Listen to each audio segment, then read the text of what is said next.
या अय्युहल्लज़ीना आमनुत्तक़ुल्लाह वल तंजुर नफ्सुम मा क़द्दमत लिग़द वत्तक़ुल्लाह इन्नल्लाहा ख़बीरुम बिमा तामलून। सदक़ल्लाहुल अज़ीम। गौसे आज़म बमने बेसरो सामा मददे क़िबले दी मददे काबे ईमा मददे इंतज़ारे करमे तुस्त मने आइनी राए खुदा जुओ खुदा बीनो खुदा दा मददे बगिरदा बे बला उफ्तादा कश्ती ज़ईफ़ानो शकिस्ता रातु पुश्ती बहक़्क़े ख़ाजे उस्मान हारून मदद कुन या मुईनुद्दीन चिश्ती मदद कुन या मुईनुद्दीन चिश्ती मदद कुन या मुईनुद्दीन चिश्ती। मिंबर पर रौनक अफरोज़ शहज़ादे हुज़ूर अशरफुल औलिया मखदूम गिरामी क़द्र हज़रत अल्लामा सैयद जलालुद्दीन अशरफ साहब क़ादरी मियाँ, मखदूम गिरामी क़द्र शहज़ादे हुज़ूर अशरफुल उलमा हज़रत अल्लामा सैयद खालिद अशरफ साहब क़िबला मुद्दज़िल्लहुल आली, मेरे भाई सैयद यासीन बापू, वो जमी अर्श मकाम सादात किराम, उलमाए ज़वील एहतिराम, हाज़रीन महफ़िल, पर्दा नशीन माओ और बहनों, अस्सलामु अलैकुम व रहमतुल्लाहि व बरकातुहू। इंतहाई एहतिराम व अक़ीदत के साथ अपने और सारी कायनात के मरकज़ अक़ीदत अनीसे बेकसां चारा साज़े दर्दमंदां, हम गरीबों के गमगुसार, हम फ़कीरों की सरवत, शहर यारे इरम ताजेदारे हरम नौबहारे शफ़ाअत, शब असरा के दूल्हा नौशे बज़्म जन्नत, दानाए सुबुल मौलाए कुल ख़त्मुर रुसुल, खुसरवे खूबां सय्याहे लामकां वजह कुन फ़कां, दुर्रिल्लाहिल मकनून सिर्रिल्लाहिल मख़ज़ून, आलिमे माकाना वमा यकून, आबो गिले अम्बिया जानो दिले अस्फिया, मतले हर सआदत मक्ते हर सियादत, खुलासे कायनात फ़ख्र मौजूदात, हुजूर अहमदे मुज्तबा मुहम्मद मुस्तफ़ा, अरवाहुना फ़िदा सल्लल्लाहु ताला अलैहि व आलिहि व सहबिही व बारक वसल्लमा की बारगाह बेकस पनाह में जिस तरीके से पढ़ाऊँ बुलंद आवाज़ से मेरे साथ मिलकर पढ़ें। अस्सलातु वस्सलामु अलैका या रसूल अल्लाह, अस्सलातु वस्सलामु अलैका या नबी अल्लाह, अस्सलातु वस्सलामु अलैका या हबीब अल्लाह, व अला आलिका व अस्हाबिका या नूर अल्लाह,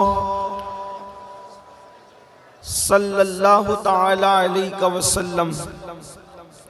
नेमते बांटता जिस समत वो ज़ीशान गया, नेमते बांटता जिस समत वो ज़ीशान गया, साथ ही मुंशिए रहमत का कलमदान गया, ले खबर जल्द के गैरों की तरफ ध्यान गया, मेरे मौला मेरे आका तेरे कुर्बान गया, दिल है वो दिल जो तेरी याद से मामूर रहा, सर है वो सर जो तेरे कदमों पे कुर्बान गया, आह वो आँख के नाकाम तमन्ना ही रही, हाय वो दिल जो तेरे दर से पुरअरमान गया, और उन्हें जाना उन्हें माना न रखा गैर से काम, उन्हें जाना उन्हें माना न रखा गैर से काम, लिल्लाहिल हम्द मैं दुनिया से मुसलमान गया।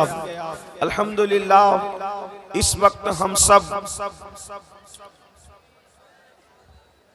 मखदूमे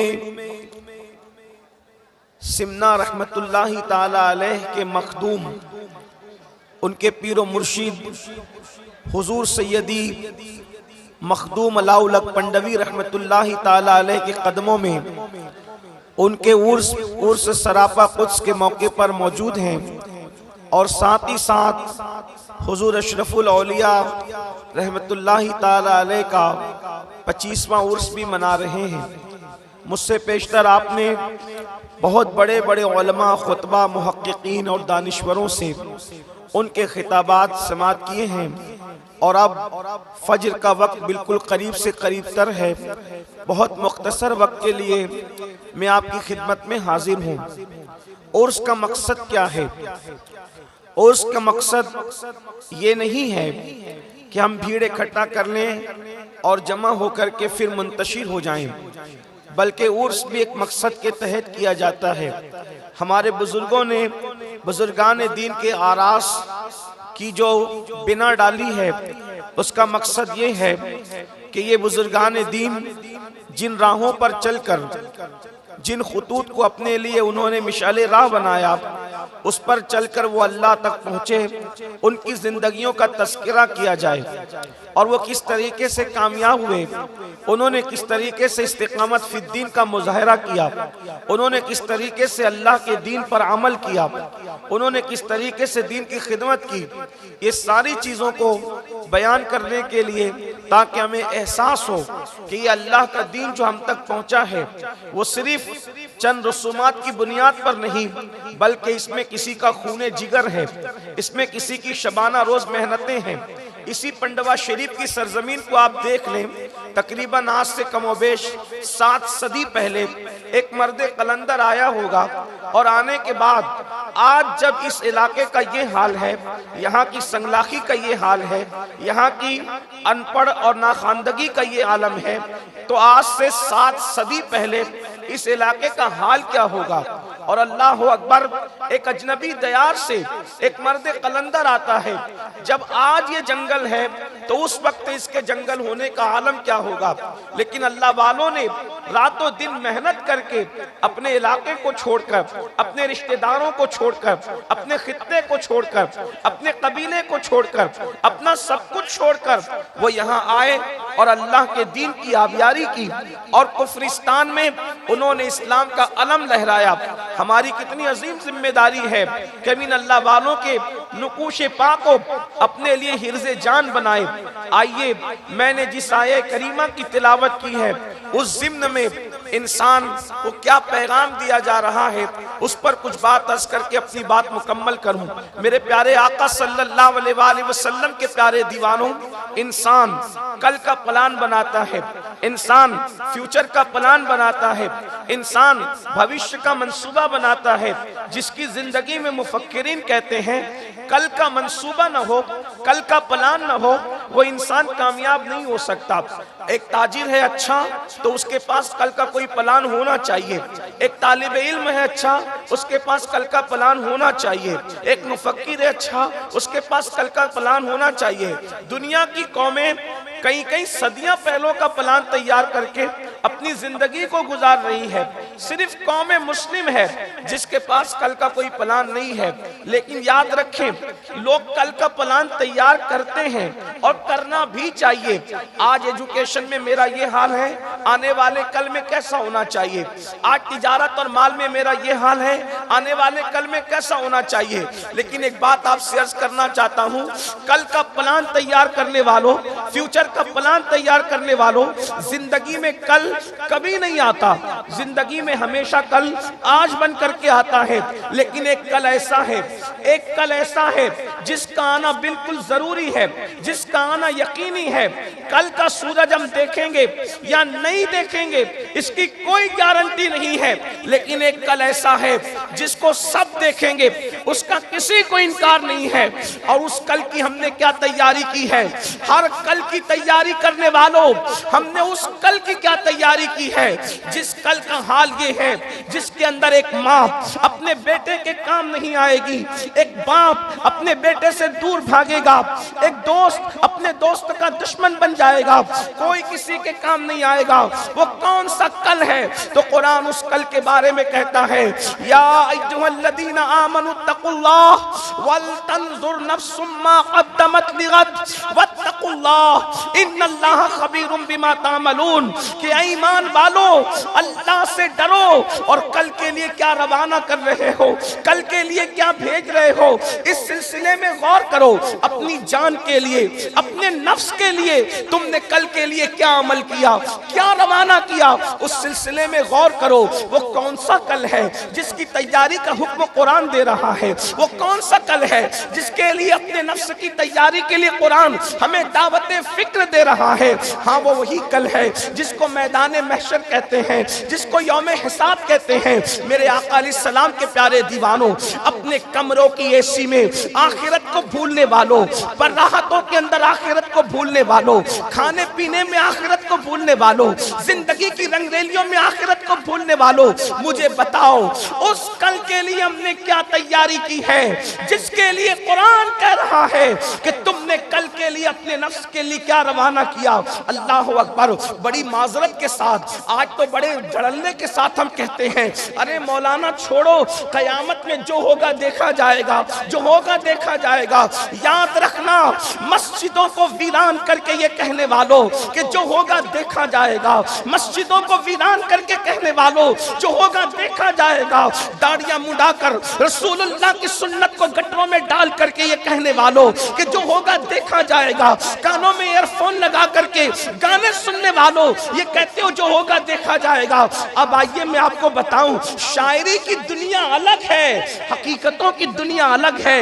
आप कहते हैं देखा जाएगा जो होगा, क्या देखा जाएगा? सुनो, कुरान कहता है उस दिन का हाल ये है, अल अखिल्लाउ यौमैज़िन बादुहुम लिबादिन अदू। अल्लाहु अकबर। कुरान कहता है कि वो कयामत का दिन वो दिन होगा जितने तुम्हारे दोस्त हैं, और वो भी कौन से दोस्त? दोस्त नहीं बल्कि पक्के दोस्त। अखिल्ला कुरान कहता है ये खलील की जमा है, अखिल्ला। जितने तुम्हारे पक्के दोस्त हैं, कयामत के दिन वो सब तुम्हारे दुश्मन बन जाएंगे। कयामत का दिन कैसा दिन होगा? कुरान कहता है यौम यक़ूमुर रूह वल मलाइका सफ़्फ़न ला यतकल्लमूना इल्ला मन अज़िन। कयामत का दिन वो दिन होगा जिस दिन जिब्रील अमीन और उनके पीछे सारे फरिश्ते अल्लाह की हैबत से कांपते खड़े होंगे, किसी को कलाम करने की जुर्रत नहीं होगी। आइए वक्त की नजाकत को देखते हुए अपने भाइयों से और अपनी बहनों से अपनी गुजारिश करके अपनी गुफ्तगू को मुकम्मल करके गुजर जाऊं। मेरे आका सल्लल्लाहु अलैहि वसल्लम के दीवानों, आज हाल क्या है? हर बंदा खाने पीने और सोने और मौज मस्तियों में मस्त है। मरने के बाद उठना है, उस दिन के लिए हमने क्या तैयारी की है? बड़ी माजरत के साथ लोग आसानी से कह देते हैं मौलाना नमाज के लिए टाइम नहीं मिलता। मेरे अजीज, वो दिन क़यामत का जो दिन होगा, वहाँ नमाजी क्या, रोजेदार क्या, हाजी क्या, गाजी क्या? आइए एक हदीस मुबारक सुन लें और अपनी बात मुकम्मल करूं। एक मर्तबा अमीरुल मोमिनीन हजरत सैयदना उमर इब्न खत्ताब फारूक आजम रदी अल्लाह तआला अन्हु, फारूक आजम रदी अल्लाह तआला अन्हु हजरत काब से कहते हैं, हजरत काब अहबार से। ये काब अहबार कौन है? ये बड़े जलील कद्र ताबई हैं। फारूक आजम के दौर में इन्होंने इस्लाम कबूल किया है, लेकिन इनकी खुसूसियत ये है, ये तौरेत के भी आलिम थे, इंजील के भी आलिम थे, ज़बूर के भी आलिम थे। अल्लाह अकबर। आसमानी किताबों के ये आलिम थे। हजरत सैयदना फारूक आजम हजरत काब से कहते हैं, ए काब, जरा मुझे ऐसी बातें सुनाओ जिसकी वजह से मेरे दिल में अल्लाह का डर मजीद पैदा हो, अल्लाह की खशियत मजीद पैदा हो, अल्लाह का खौफ मजीद पैदा हो। सुन लो, फारूक आजम वो अल्लाह से डरने वाली शख्सियत है कि अल्लाह रब्बुल इज्जत की खशियत की वजह से जब वो रोते थे तो उनके चेहरे पर रोने की वजह से आंसुओं के निशान पड़ गए थे। बड़ी माजरत के साथ आज लोगों को इस्तिंजा की सुन्नतें भी नहीं पता है और वो जन्नत के ख्वाब देख रहे हैं। अल्लाह अकबर। लोगों को कलमे का तर्जुमा भी याद नहीं है और वो घमंड करते हैं, मौलाना हम जन्नत में नहीं जाएंगे तो कौन जन्नत में जाएगा? याद रखो, जिनको रसूलुल्लाह ने जन्नत की बशारतें दी है वो कयामत को याद करके कैसे रोते हैं? सैयदना सिद्दीक अकबर। कौन सिद्दीक अकबर? जिनके बारे में पूरी उम्मत के जमहूर का ये अकीदा है, अफजलुल बशर बादल अंबिया बित्तहकीक, जिसको रसूलुल्लाह ने अपनी ज़ाहिरी हयात में अपने मुसल्ले इमामत पर खड़ा किया, वो अबू बकर सिद्दीक जो सहाबा का इमाम है, वो सिद्दीक अकबर हैं, काश मेरी माँ ने मुझे इंसान की शक्ल में पैदा न किया होता, मैं किसी मोमिन के सीने का एक बाल होता, ताकि कयामत के दिन अल्लाह की बारगाह में हिसाब देने से बच जाता, कयामत के दिन अल्लाह की बारगाह में जवाब देने से बच जाता। मुझे बताओ, जो मुस्तफा जान रहमत के साथ है, कहां साथ नहीं, सफर में सिद्दीक साथ है, हदर में सिद्दीक साथ है, जहां कोई साथ न था उस कार में भी सिद्दीक अकबर मुस्तफा जान रहमत के साथ थे, और आज भी मजार में मुस्तफा जान रहमत के साथ आराम कर रहे हैं। उसके बावजूद भी अल्लाह अकबर, उसके बावजूद भी सिद्दीक अकबर, उनके कयामत के दिन की कैफियत क्या है? हुजूर मुहद्दिस आजम के चौचवी रहमतुल्लाह अलैह सिद्दीक अकबर की शान बयान करते हुए कहते हैं, मर्तबा हजरत सिद्दीक का ये है सैयद, हर फजीलत के वो जामे हैं, नबुव्वत के सिवा वो सिद्दीक अकबर जो हर फजीलत के जामे हैं। वो कह रहे हैं, कौन कह रहा है, काश मैं किसी मोमिन के सीने का बाल होता, ताकि कयामत के दिन अल्लाह की बारगाह में हिसाब से बच जाता। मेरी कौम के वो जवान जिनके हाथों में शराब के प्याले हैं, जिनके हाथों में मोबाइल में गंदी फिल्में हैं, जिनका हाल ये है कि वो कभी सूद की शक्ल में, कभी जुए की शक्ल में हराम लुक़मे को अपने पेट में डाल रहे हैं, आज वो सोचने हम जन्नत में जाएंगे क्योंकि हमने तो फलां बुजुर्ग का दामन पकड़ा और फलां बुजुर्ग का। सारे बुजुर्गों के दामन बड़े कीमती हैं, लेकिन अबू बकर सिद्दीक ने उस बुजुर्ग का दामन पकड़ा था जहां पर सारी बुजुर्गियां खत्म हो जाती हैं। बादस खुदा बुजुर्ग तू एक किस्सा मुख्तसर, बादस खुदा बुजुर्ग तू एक किस्सा मुख्तसर। आप गौर करें, थोड़ा सा नारे का भी वक्त बचाने बड़ी नवाजिश होगी, आपकी तवज्जो चाहता हूँ। 4 बजे सलाम पढ़ लेना, इसलिए मुझे उसका ख्याल करते बातों को पूरी करना है। तवज्जो फरमाएं, आप सुन रही है, आपकी बड़ी नवाजिश है, लेकिन सुनो अपने बुजुर्गों का खौफ, अपने बुजुर्गों की खशियत, अपने बुजुर्गों की फिक्र आखिरत। अल्लाह अकबर, अगर बुजुर्गों के उर्स में भी आकर हम आखिरत की फिक्र के लिए तैयार नहीं है, बड़ी माजरत के साथ सरे शाम से बैठे हो, कितने हैं जो इशा पढ़ के आए थे और कितने हैं जो जाकर फजर पढ़ेंगे? आप मुझे बताएं, आप मुझे बताएं हमारे बुजुर्गों की तालीमात क्या है? हमने अपने बुजुर्गों की तालीमात को फरामोश किया। पीर का दामन तो पकड़ा है, लेकिन पीर का किरदार नहीं पकड़ा। यहाँ पर हुजूर अशरफुल उलमा के देखने वाले बैठे हुए हैं। मैंने अपने बड़ों से, अपने कायद, अपने अमीर से और उन्हीं के साथ हुजूर रईसुल मुफस्सिरीन से सुना। हुजूर रईसुल मुफस्सिरीन नबी भी हयात है, फरमाते हैं मैंने अपनी जिंदगी में 2 बुजुर्गों को मस्जिद से मोहब्बत करते देखा और जमात की पाबंदी के साथ नमाज पढ़ते देखा। उनमें से एक हुजूर मुफ्ती आजम है और दूसरे हुजूर अशरफुल उलमा की जात है। हमने अपने बुजुर्गों को कितना आइडियल बनाया। याद रखना, हम जलसों में हजारों की तादाद पर खुश नहीं हैं। हम शुक्र जरूर करते हैं कि कौम सुनने को आ रही है, लेकिन हमारे दिल ठंडे नहीं होते उस वक्त तक कि सुनने के लिए कौम जमा हो रही है, मगर अमल करने के लिए कौम जमा नहीं हो रही है। उस वक्त तक हमारे कलेजे ठंडे नहीं होंगे। जितनी तादाद में सुनने के लिए आते हो, उतनी तादाद में अमल करने के लिए जब तक नहीं आओगे, उस वक्त तक इनकलाब पपा नहीं होगा। ये कयामत की निशानियों में से एक निशानी है, ये कयामत की निशानियों में से एक निशानी है। मेरे आका अलैहिस्सलाम ने फरमाया, लोग दीन सुनने तो आएंगे, दीन पर अमल करने नहीं आएंगे। दीन की बातें लोग रस्मी तौर पे करेंगे, रस्मी तौर पे दीन की बात न करो। अल्लाह के बंदो, अपनी जिंदगियां बदल करके जाओ। हमारे बुजुर्गों ने फरमाया, तवज्जो करें, हुजूर अलाउल हक मंडवी रहमतुल्लाहि ताला अलैह जब किसी पे नजर डाल देते थे तो वो बदल जाता था। यही है, नजर डाल देते थे तो बदल जाता था। अब सरकार अलाउल हक मंडवी के उर्स में आकर घंटों खड़े रहकर अगर बदल के के नहीं जा रहे हो तो मतलब यह है कि उन्होंने नजर नहीं डाली, अगर वो नजर डाल देते तो तू बदल जाता। उनकी नजर में वही कमाल है जो कल था वो आज है। इसका मतलब नजर डाली नहीं, क्यों? इसलिए कि तू मजार पर तो आया है लेकिन तू मस्जिद नहीं जाता, इसलिए उनकी नजर तुझ पे नहीं पड़ रही है, वो तुझ पे नजर नहीं डाल रहे करम की। क्यों? क्योंकि जिससे रसूलुल्लाह नजर फेर ले उस पर वलीउल्लाह कभी करम की नजर नहीं डाल सकते। जिससे रसूलुल्लाह नजर फेर ले अल्लाह भी उससे नजर रहमत फेर लेता है। वलीउल्लाह तो दूर की बात है, जिससे रसूलुल्लाह नजर फेर ले उससे अल्लाह भी नजर रहमत फेर लेता है। अगर तुम रसूलुल्लाह की नजर रहमत के मुस्तहिक होना चाहते हो, मेरे आका फरमाते हैं जो जानबूझ के नमाज छोड़ दे मैं मोहम्मद उससे बेजार हूं। जिससे हुजूर बेजार हो, सरकार अलाउलक मंडवी कैसे मोहब्बत करेंगे? 10 रुपए के नहीं 1000 रुपए के फूल चढ़ा लो, हुजूर नाराज है तो वो अलाउलक मंडवी मोहब्बत नहीं कर सकते। मेरे जुमले तल्ख लगे तो माफ करना, फूल चढ़ाने के लिए मना करने नहीं आया, मेरा मसलक है।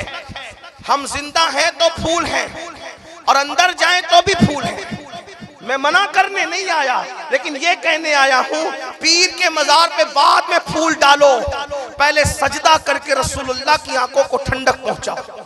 ये अपना मसलक है, ये अपना मजहब है। तो अर्ज ये कर रहा था, सिद्दीक अकबर कहते हैं काश में किसी मोमिन के सीने का एक बाल होता ताकि कयामत में अल्लाह की बारगाह में जवाब देने से बच जाता। फारूक आजम कहते काश में परिंदा होता और लोग उसको ज़बा करके खा जाते और मुझे भूल जाते ताकि मैं कयामत के दिन अल्लाह की बारगाह में जवाब देने से बच जाता।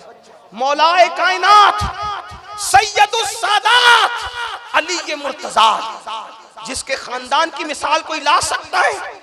अल्लाह के रसूल खुद फरमाते मैं और अली, सरकार फरमाते हैं, अल्लाह के रसूल फरमाते हैं कि तुम सब अलग अलग दरख्तों की अलग अलग टहनी से हो, तन्हा मैं और अली एक दरख्त की 2 टहनी का नाम है। जिस अली को रसूलुल्लाह फरमाए कि मैं और अली एक दरख्त की 2 शाखों की तरह, 2 टहनियों की तरह, वो अली जो सैयदुस सादात, वो अली जो खातिमुल विलायत, वो अली जो कासिमे जन्नत व जहन्नम, वो अली जो कासिमे शीर और शरबत, वो अली जिनके बारे में काजी सनाउल्लाह पानीपती तफसीर मजहरी में लिखते हैं कि आदम अलैहिस्सलाम के दौर से लेकर आज तक जो भी वली बना है वो अली के फैजान से वली बना। इमाम अहले सुन्नत इसीलिए कहते हैं सलामी जिसके दर का हर वली है, सलामी जिसके दर का हर वली है, अली है हाँ अली है हाँ अली। अली को छोड़कर क्या कोई वली बना है? ना वली बन सकता है। इमाम अहले सुन्नत कहते हैं असले वस्ल असले नस्ले सफा, असले नस्ले सफा वस्ले वजहे खुदा।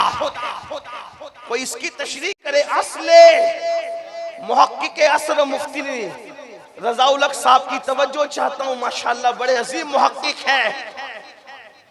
असले नस्ले सफा, रसूलुल्लाह की नस्ल की असल अली है। तवज्जो करें, हुजूर की नस्ल की असल अली है। इसका मतलब अली खानदान से दूर नहीं है, अली खानदान से अलग नहीं है, नबी की नस्ल की असल को अली कहते हैं। आका ने फरमाया सबकी नस्ल उसकी अपनी पुश्त में है, मेरी नस्ल अल्लाह ने अली की पुश्त में है। असले नस्ले सफा। और दूसरा मर्तबा क्या बयान किया? वस्ले वजहे खुदा, यानी कितनी भी इबादतें कर ले अगर दिल में अली का बुग़्ज़ है तो खुदा का वस्ल नसीब नहीं हो सकता। अली का बुग़्ज़ कितनी इबादतें कर ले वस्ल नहीं नसीब हो सकता। कैसे होगा? जब तक तक अली को ना पकड़े। लेकिन एक बात और वाज़ेह तौर पे बयान कर दूं, अली वाला वो नहीं, अहले मिंबर की दुआएं, अली वाला वो नहीं जो सिद्दीक और फारूक के लिए दिल में बुग़्ज़ रखे कि सिर्फ अली अली करे और सिद्दीक और फारूक उसको हजम न हो, बल्कि जिसको सिद्दीक और फारूक हजम न हो वो सीना दुनिया में खुद के हाथों से पिटने के काबिल है और कब्र में फरिश्तों के हाथों से पिटने के काबिल है, जिसमें सिद्दीक और फारूक न हो। लेकिन वो दिल जिसमें चार यारों की मोहब्बत है वो सच्चा अली वाला है। हाँ, हम वो अली वाले हैं कि सिद्दीक अकबर को भी मानते हैं, फारूक आजम को ही मानते हैं, उस्मान गनी को ही मानते हैं, मौला अली को ही मानते हैं, और वो भी अलग तरतीब मानते हैं। जैसे खिलाफत अलग तरतीब मानते हैं वैसे फजीलत भी अलग तरतीब मानते हैं। कुछ लोग कहते हैं नहीं, हम लोग सैयद हैं तो हम ऐसा नहीं मान सकते क्योंकि अली हमारे बाप हैं। मैंने कहा सैयदों का अकीदा तो पहले ही दिन से ये है कि अली बाप जरूर हैं, मगर रसूलुल्लाह ने जिसको जो मर्तबे दिए हैं हम वो मानने के पाबंद हैं। आप कहेंगे वो कैसे? तो वो इस तरह से इमाम ज़ैनुल आबिदीन से किसी ने पूछा कि अबू बकर का क्या ताल्लुक था रसूलुल्लाह से और हुजूर की बारगाह में उनका क्या मर्तबा था। तवज्जो करें, किस सैयद से पूछा? जो मौला अली के डायरेक्ट पोते हैं उस सैयद से पूछा, जिसका शजरे नसब सुन्नियों के बच्चे बच्चे को याद है। उनसे पूछा सिद्दीक अकबर का क्या मर्तबा था रसूलुल्लाह की बारगाह में। तो मेरे इमाम सैयद सज्जाद ज़ैनुल आबिदीन पाक ने फरमाया, पूछने वाले तू पूछता है कि उनका क्या मर्तबा था हुजूर की बारगाह में? अरे जो आज है वही कल था, जो आज है वही कल था। मतलब क्या? आज सबसे ज्यादा करीब सो रहे हैं, कल भी सबसे ज्यादा करीब थे रसूलुल्लाह के, और जो जितना हुजूर से करीब होगा वो उतने ही मर्तबे में अफजल होगा। ये बात भी आपको याद रखना चाहिए। हम जरूर अली अली करेंगे लेकिन दिल में खुलफाए राशिदीन की मोहब्बत के साथ, उनकी उल्फत के साथ। तो बात ये अर्ज कर रहा था, वो अली आदम अलैहिस्सलाम के दौर से लेके अब तक जो वली बने अली की वजह से, यानी अली पैदा होने से पहले वली बनाते हैं, ये अली का मर्तबा है। वो अली जिसके बारे में आका ने फरमाया, अली जिसको चिट्ठी देंगे वही पुलसरात से साबित कदमी से गुजरेगा और वही जन्नत में जाएगा, और अली जिसको चिट्ठी नहीं देंगे वो कट के गिर जाएगा। लेकिन वो अली, ये मुर्तजा का हाल भी ये था कि रात के आखिरी हिस्से में आखिरत को याद करके अपनी मगफिरत की दुआ करते हुए ऐसे रोते थे, ऐसे जैसे किसी को सांप डस लेता है तो वो कैसे तड़पता है और कैसे बिलखता है, ऐसे तड़प तड़प कर अली ये मुर्तजा अपनी दाढ़ी को पकड़कर अल्लाह के खौफ और खशियत से रोते थे। जिनके बेटे जन्नती जवानों के सरदार हैं, जो खुद वलियों के सरदार हैं, जो खातिमुल विलायत है, जिनकी खानदान के अंदर इमाम महदी पैदा होंगे। बल्कि ये कह दूं, जितने वली अली की नस्ल में पैदा हुए, खुदा की इज्जत की कसम, इतने बड़े वली किसी की नस्ल में पैदा नहीं हुए और न पैदा हो सकते। वो अली ये मुर्तजा भी रात के आखिरी हिस्से में अल्लाह की खशियत से रोते हैं। हमारा क्या हाल है? हम तो जुमा की 2 रकअत पढ़ के ऐसे भाग आते हैं मस्जिद से जैसे स्कूल की छुट्टी होने पर स्कूल के बच्चे भागते हैं, और गरूर और घमंड ये, हम न जन्नत में जाएंगे तो कौन जाएगा। तो मैं वो रिवायत जो पढ़ रहा था उसको मुकम्मल करके बात पूरी करना चाहता हूँ कि फारूक आजम ने फरमाया, काब जरा कुछ ऐसी बात सुना मुझे जिससे मेरे दिल में अल्लाह का खौफ और पैदा, अल्लाह की खशियत और पैदा। तो क्या बयान किया काबे हबार ने, अब उसको सुनो और बात पूरी होती है। काबे हबार कहते हैं, अमीरुल मोमिनीन, जब कयामत का दिन होगा, कयामत का दिन होगा, तवज्जो, अगर ये रिवायत आपने याद रख ली मेरा आना कबूल। वैसे अल्हम्दुलिल्लाह मुझे उम्मीद हो चली है कि मेरा आना तो कबूल ही है। हाँ, मेरा आना इसलिए कि मेरे मखदूम के मखदूम की बारगाह में आज जो हाजिरी हुई है ऐसा लगता है कि यकीनन मेरा दामन गौहर मुराद से भर गया। अल्हम्दुलिल्लाह। हुजूर कादरी मियाँ मद्दजिल्लहुल आली के साथ, हुजूर निज़ाम मियाँ साहब के साथ और सादात किराम और भी थे, हमारे बड़े भाई यासिन बापू, माशाल्लाह बड़ी बरकतें नसीब हुई। और आकर ऐसा लगा कि हम बहुत देर में आए, बचपने से आने की तमन्ना थी लेकिन बहुत देर में। कुछ लोग ऐसे होते हैं जिनकी फजीलत बयान करने के लिए दफ्तर नहीं, लेकिन 3 बातों पर मुसलमान मेहनत करें। सब चीजों से तवज्जो हटाकर 3 बातों पे मेहनत करो। पूरे हिंदुस्तान में हर जलसे में आखिरी में मैं ये 3 बातें कह रहा हूँ, अल्लाह करे किसी के दिल में उतर जाए। मुसलमानों, बिलखुसूस नौजवानों, आपको 3 बातों पे मेहनत करना है। नंबर 1, दीनदार बनो। सबसे पहली बात, दीनदार बनो। दीनदार कौन से दीनदार? सिर्फ टोपी दाढ़ी वाले दीनदार नहीं, वो दीनदार बनो जैसे रसूलुल्लाह बनाने आए थे। वो दीनदार बनो जैसे सहाबा किराम ने बनाया था। वो दीनदार बनो जैसे औलिया अल्लाह ने बनाया था। वो कैसे दीनदार थे? जो अपने लिए पसंद करो वही अपने भाई के लिए पसंद करो। तुम्हारा भाई पड़ोस में भूखा सोए, तुम पेट भर के नहीं सो सकते, ये दीनदारी की अहम पहचान। दूसरों का बुरा ना चाहो, सबका भला चाहो। वो दीनदार कैसे बनना, उलमा से पूछो, लेकिन इतना कहता हूं, नंबर 1 दीनदार बनो। नंबर 2 मालदार बनो।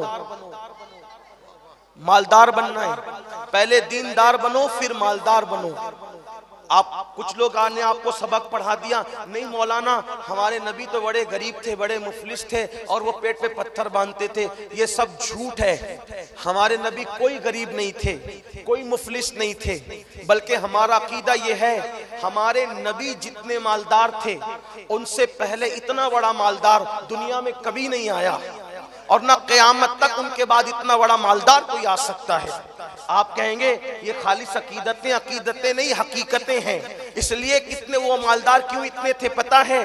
कि कोई एक खेत का मालिक है, कोई एक मुल्क का, कोई एक रियासत का मालिक है, तन्हा मेरे नबी है। अल्लाह ने उनको जमीनों का भी मालिक बनाया, उनको आसमानों का भी मालिक बनाया, उनको जन्नत का भी मालिक बनाया, उनको हर चीज का मालिक बनाया। इसीलिए इमाम अहले सुन्नत कहते हैं, खालिक कुल ने आपको मालिक कुल बना दिया, दोनों जहां आपके कब्जा व इख्तियार में। हमारे नबी सबसे ज्यादा मालदार थे। ये तो बात हो गई अकीदत की, लेकिन बात आपको बताऊं, हुजूर की जाहिरी जमीनें भी मदीने शरीफ में बहुत थी, बहुत जमीनें थी हुजूर की, और लाखों की मंथली आमदनी थी। मगर शान ये थी कि सुबह लाखों आते और शाम आने से पहले पहले तकसीम हो जाते। हमारे नबी गरीब नहीं थे, बहुत मालदार थे। आपको भी मालदार बनना है। इमाम आजम भी मालदार थे, सिद्दीक अकबर भी मालदार थे, फारूक आजम भी मालदार थे, इमाम हसन इमाम हुसैन भी मालदार थे। ये इल्म वाले मौजूद है, इनकी मौजूदगी में कहूँ, बड़े से बड़ा आज फैक्ट्री का मालिक अगर किसी के पास कोई भिखारी आए तो कितना देता है?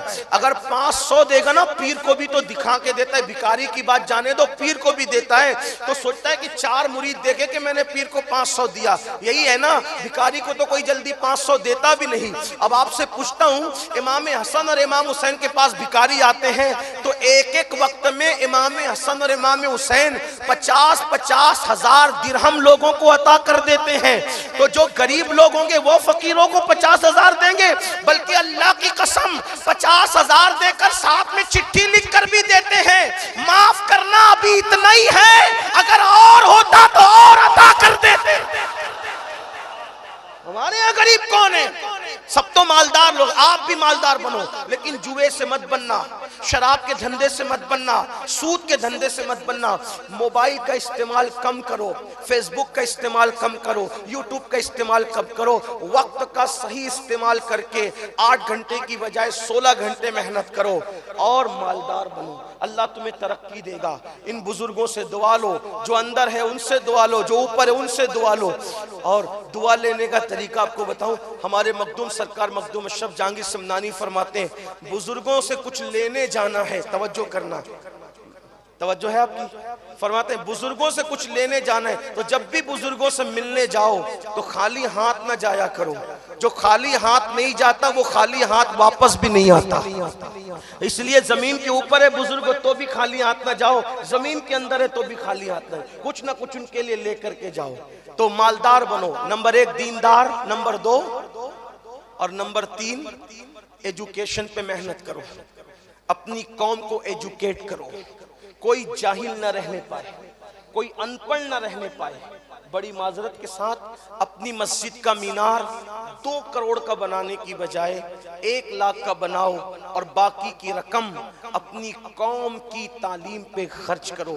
अल्लाह के रसूल अलैहिस्सलाम अच्छी इमारतें बनाने नहीं आए थे, हुजूर अच्छे इंसान बनाने आए थे। कितनी भी अच्छी इमारत बनाओगे वो खंडर में तब्दील हो जाएगी, लेकिन अगर अच्छे इंसान बना दोगे, अच्छी इमारत दूसरी अच्छी इमारत तामीर नहीं कर सकती, लेकिन एक अच्छा इंसान हजारों को अच्छा बना देता है। सुफ़ा के चबूतरे पे बैठकर हुजूर ने सिद्दीक को ऐसा ढाला था, फारूक आजम को ऐसा ढाला था, उस्मान गनी को ऐसा बनाया था, मौला अली को, साद को, सईद को, तलहा को, जुबैर को, अबू उबैदा को, खालिद इब्ने वलीद को कैसा बनाया था कि उन एक एक को देख करके हजारों की जिंदगियां बदल गई। आप नहीं देखते यहाँ अल हज़रत अलाउल पंडवी की कौन सी अच्छी इमारत है? मुझे पूरे पंडवा में बता दो, है कोई ऐसी इमारत जिसको आप ताजमहल के बराबर करार दें, फतेहपुर सीकरी के बराबर करार दें, लाल किला के बराबर करार दें? नहीं बता सकते आप। क्यों? उनका मकसद अच्छी इमारत नहीं था, वो अच्छी इमारत बनाने नहीं आए थे, लेकिन एक अशरफ को इतना अच्छा बना दिया, एक अशरफ को इतना अच्छा बना दिया, इतना अच्छा बना दिया कि उस एक के दुनिया से जाने के बाद भी उसके नाम ही से लोग अच्छे अच्छे बनते जा रहे हैं। इसलिए अच्छे इंसान बनाने की तरफ तवज्जो करो। देखो अच्छे इंसान और अच्छी इमारत में फर्क क्या है? ताजमहल अच्छी इमारत है, लेकिन उसका फायदा कौम को क्या है? शाहजहां ने अच्छी इमारत बनाई, उसका फायदा कौम को क्या है? अलाउल पंडवी ने अच्छा इंसान बनाया, उसका फायदा देख लो। ये चमकते हुए चेहरे क्या अशरफ का फैजान नहीं? ये महफिल की चमक क्या सरकार अशरफ का फैजान नहीं? क्या दुनिया के शर्क गर्ब में अल्लाह अकबर जो सुन्नियत का अल्लाह अल्लाह सिक्का चल रहा है, क्या उसमें मखदूमी फैजान की किरणें नहीं? याद रखें, अच्छे इंसान बनाने की ये अहमियत है। तो मेरी गुजारिश है, मस्जिदों के मीनारों को ऊंचा बनाने वालों, अपनी कौम के इल्मी मियार को ऊंचा करने की कोशिश करो। शादी की फजूल खर्चे कम करो, जलसों की फजूल खर्चे कम करो, अल्लाह अकबर, और भी रसूमात का खात्मा करो। आखिरी में ये भी कह दूं, अपने पीर के मजार पर 1 लाख की चादर डालने की बजाय 1000 की चादर डालकर 99,000 रुपये बचाकर अपने पीर के इसाले सवाब के लिए तालीम के नाम पे खर्च कर दो। इसलिए कि हमारा पीर 1 लाख की चादर से उतना खुश नहीं होगा जितना 99,000 रुपया तुम तालीम के नाम पे उनके नाम से खर्च करोगे। इसलिए कि मेरे अलाउल हक को, मेरे मखदूम को, मेरे पीर को मेरे 1 लाख की चादर की जरूरत इसलिए नहीं है क्योंकि वो जन्नत के नेमतों से महजूज हो रहे हैं, उन्हें मेरी चादर की क्या हाजत है? अकीदत के लिए तो 1000 की चादर भी काफी है। और बाकी जिस कौम को उठाने के लिए उन्होंने सिमना छोड़ा, लाहौर छोड़ा, किसी ने ईरान छोड़ा, किसी ने इराक छोड़ा, आइए हम भी अहद करें कि हम अपनी कौम को ऊपर उठाने की कोशिश करें। दीनदार बनो, मालदार बनो, एजुकेशन पर मेहनत करो। मैं हुजूर कादरी मियां को और मखदूम अशरफ मिशन पंडवा वालों को मुबारकबाद पेश करता हूं कि इस जंगल के अंदर इतनी खूबसूरत इमारत इन्होंने बनाई और माशाअल्लाह दर्जनों बच्चों की फरागत आज हो रही है। इसी तरीके से मैं सरकार अखी सिराज आईने हिंद की बारगाह में मखदूम साहब के मखदूम के मुर्शिद की बारगाह में मैं गया तो मैंने वहां भी देखा इंग्लिश स्कूल का कयाम हो रहा है, इदारे कायम हो रहे हैं। मेरी गुजारिश है, रसूमात पर पैसा खर्च करने की बजाय तालीमात पर पैसा खर्च करने की कोशिश करो ताकि हम अपनी कौम को मुनज़्ज़म करके आगे बढ़ा सके। क्योंकि मेरे आका अलैहिस्सलाम ने फरमाया, जिसने इस हालत में सुबह की कि मेरी उम्मत की भलाई का कोई मंसूबा नहीं बनाया, फलैसा मिन्ना, वो मेरी सोसाइटी का मेंबर नहीं है। काश ऐसा होता कि हम जितने पीरों के मानने वाले हैं, हम अपने पीरों के नाम से कॉलेजेस बनाते, यूनिवर्सिटियां बनाते, बड़े बड़े इदारे बनाते।